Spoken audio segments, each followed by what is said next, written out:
a glimpse of the divinity.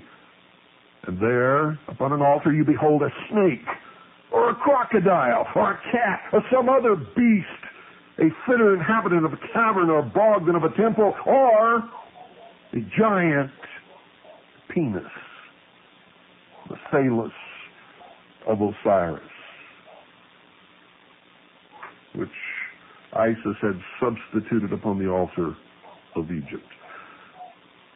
The priests of Egypt were always impostors, but once so celebrated, had degenerated into a race of jugglers, a circus, if you will. Also, the Chaldeans lived upon the fame of their fathers and upon their own base trickeries. No one was honest anymore. No one could point to God. No one understood that all the symbols of the universe and in nature represented the power of an unseen God that the first men worshipped. The Brahmins or Brahmins, whose priests of India once so virtuous and celebrated as being so wise, they too had fallen. Once they had forbidden the shedding of so much as an insect's blood. One day in the year alone, at the feast of Jagam, they were authorized to sacrifice the flesh of a beast, and from this many had refrained from attending, unable to conquer their feelings of abhorrence. But now, they had learnt from the fierce Scythians and from the Phoenicians who traded on their coast to sacrifice the wife upon her husband's pair to appease the gentle Brahma with the blood of men, and that ceremony continues to this day. The angels who had presided over them became savage demons who scourged them on to cruel penances, even to lifetimes of suffering and famine.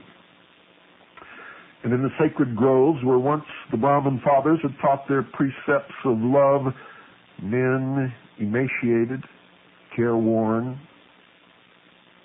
even dying, wandered sadly, waiting for death as tortured prisoners wait for their liberty. But worse still, these wicked priests sought through the land for the most beautiful young women and trained them to dance in the temples and to entice the devotees to their arms with lustful attitudes and languishing looks, and with their voices which mingled harmoniously with the golden bells suspended on their feet. They became prostitutes for the priesthood.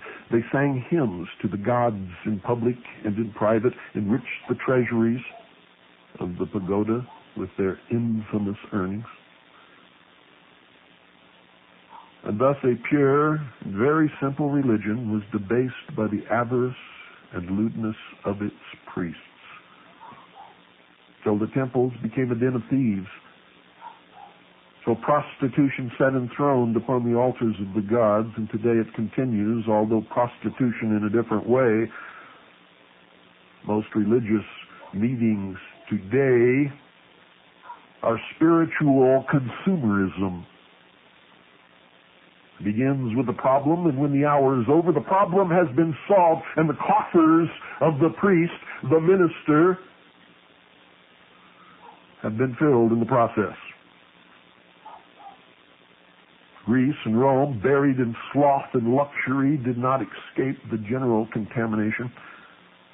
The emblem of generation, the phallus which Isis had bestowed upon the Egyptians, which they had held in abstract reverence, had now obtained a prominent place in the festivals of these nations, as did the lingam and those of the Hindus, and it was openly paraded in processions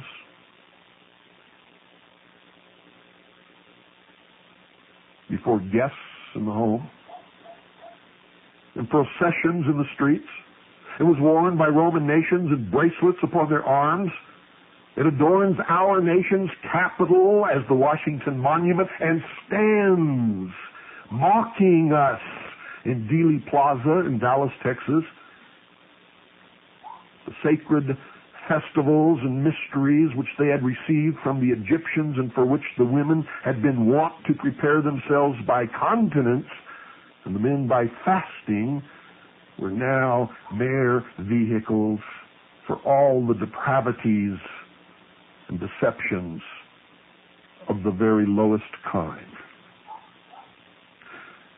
Men were permitted to join the women in their worship of Bacchus or Adonis, of the Bona Dea, and even of Priapus. And so dissolute did the Dionysia become, ladies and gentlemen, that the civil powers were compelled, yea, forced to interfere with those of religion, and the Bacchanalia were abolished by a decree of the Roman Senate. But it was too late, for Rome's fate had been sealed. And the Jews, the chosen people of God, had not their religion changed? Had not God, weary with their sins, yielded them to captivity, scourged them with sorrow, menaced them with curses?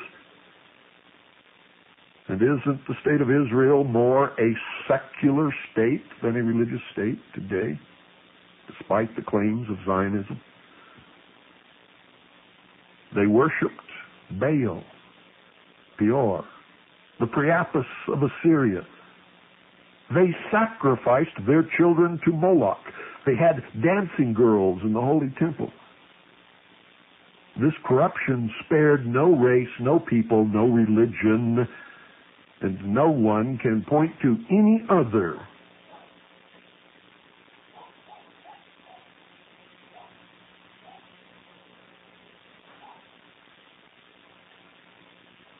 and say truthfully that they are more guilty than they.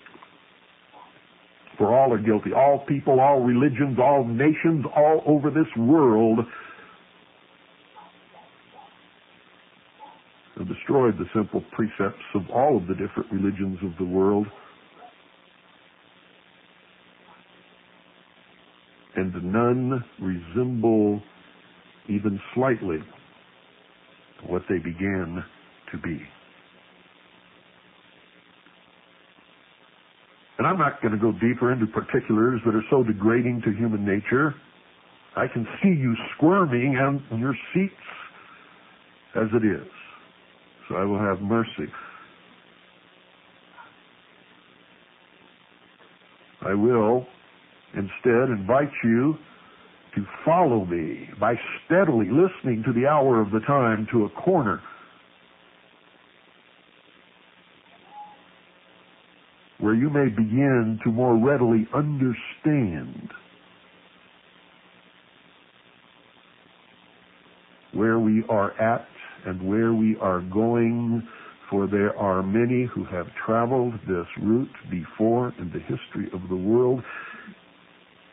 It is enacted in cycles, and those who ignore history are doomed to repeat it.